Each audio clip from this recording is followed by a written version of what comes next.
बिस्मिल्लाहिर्रहमानिर्रहीम। तमाम देखने और सुनने वालों को अस्सलाम वालेकुम। प्यारे अजीज़ों, इस वीडियो में मैं आपको रमज़ानुल मुबारक की फ़जीलत व अज़मत से आगाह करूँगा। आप लोगों से गुजारिश है कि इस चैनल को सब्सक्राइब करें और इस वीडियो को आखिर तक ज़रूर देखें ताकि आप लोग भी रमज़ानुल मुबारक की अज़मत व फ़जीलत को जान सकें। प्यारे अजीज़ों, रमज़ानुल मुबारक बड़ी बरकतों वाला महीना है। इस माह की अज़मत का अंदाज़ा आप इस बात से लगा सकते हैं कि कुरान मजीद का नज़ूल इसी पाक महीने में हुआ। रमज़ानुल मुबारक की फ़जीलत और इसके तकाज़े ये हैं कि अल्लाह ताला ने इस माह की अपनी तरफ ख़ास निस्बत फरमाई है।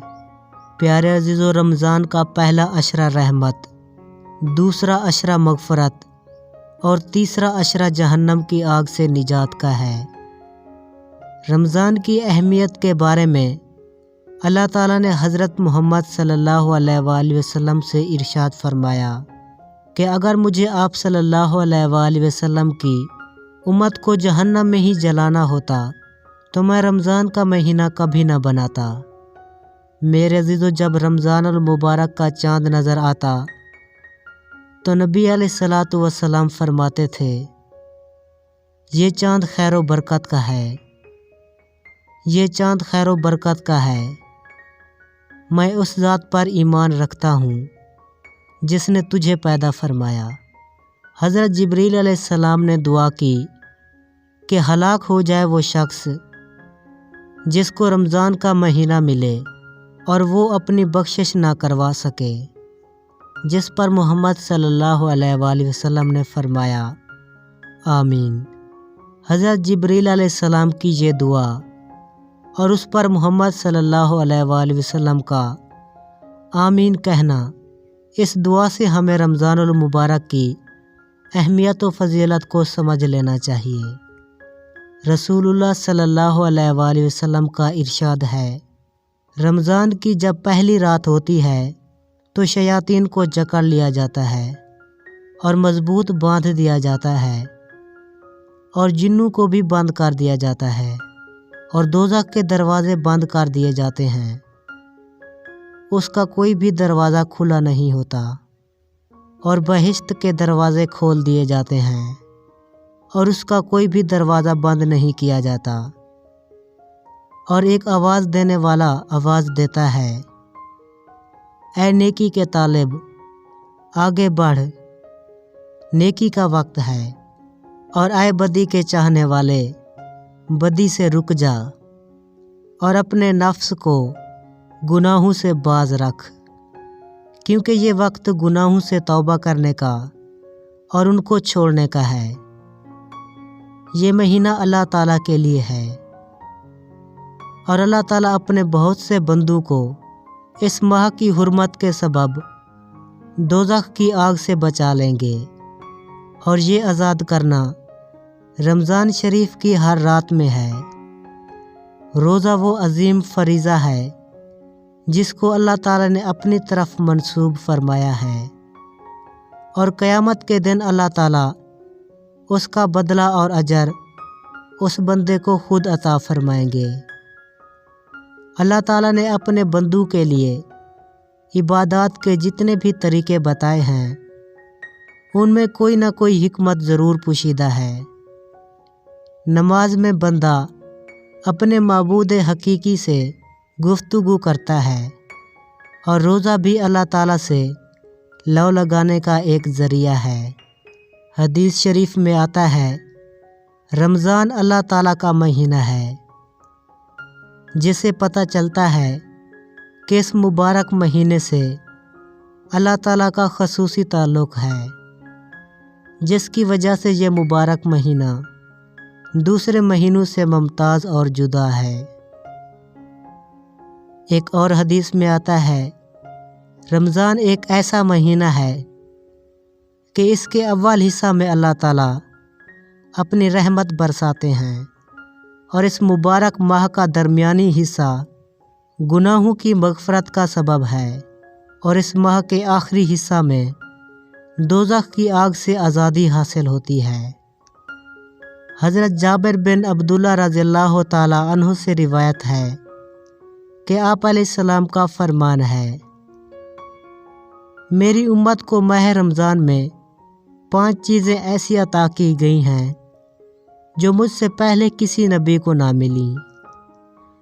پہلی یہ ہے کہ جب رمضان المبارک کی پہلی رات ہوتی ہے تو اللہ تعالیٰ ان کی طرف رحمت کی نظر فرماتا ہے، اور جس کی طرف اللہ تعالیٰ نظر رحمت فرمائے اسے کبھی بھی عذاب نہ دے گا۔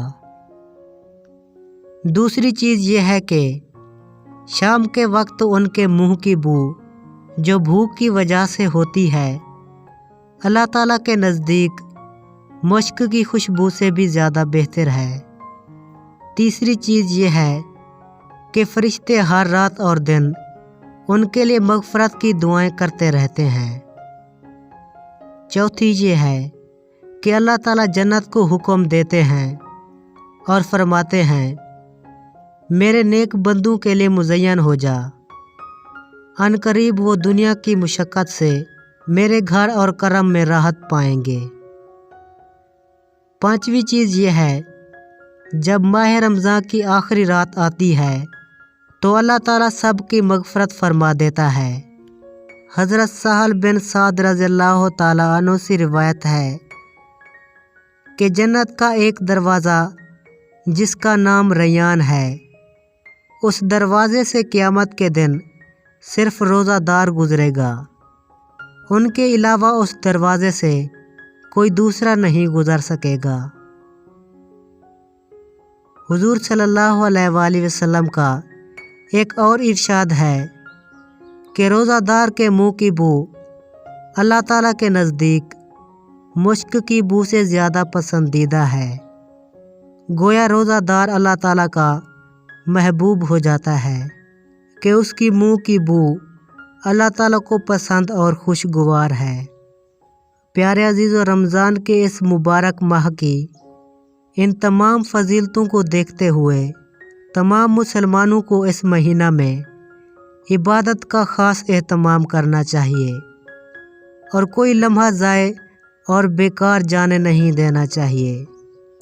اس مبارک ماہ میں ایسے انداز میں عبادت کو فرض کے طور پر متعین فرما دیا گیا ہے کہ انسان اس عبادت کے ساتھ اپنی تمام ضروریات اور کاموں میں بھی مصروف رہ سکتا ہے اور عین اسی خاص طریقہ عبادت میں مشغول ہو سکتا ہے۔ ایسی خاص طریقہ کی عبادت کو روزہ کہا جاتا ہے، جسے اس ماہ میں فرض فرما دیا گیا ہے۔ روزہ ایک عجیب عبادت ہے کہ انسان روزہ رکھ کر بھی اپنے ہر کام کو انجام دے سکتا ہے۔ روزہ رکھ کر بھی انسان صنعت و تجارت ہر کام بخوبی احسن طریقے سے انجام دے سکتا ہے، اور پھر بڑی بات یہ ہے کہ ان کاموں میں مشغول ہونے کے وقت روزہ کی عبادت روزہ دار سے خود بخود صادر ہوتی رہتی ہے اور اس کو عبادت میں مشغولی کا ثواب ملتا رہتا ہے۔ پیارے عزیزو، یہ تھی احادیث کے حوالے سے رمضان المبارک کی فضیلت۔ امید کرتا ہوں آپ کو یہ ویڈیو پسند آئی ہوگی۔ اس ویڈیو کو لائک کریں اور مزید اسلامی اور مورل ویڈیوز کے لیے اسلام کا سفر چینل سبسکرائب کریں اور ساتھ والے بیل پہ کلک کریں۔ دعاؤں میں یاد رکھیے گا۔ اللہ آپ کا حامی و ناصر ہو۔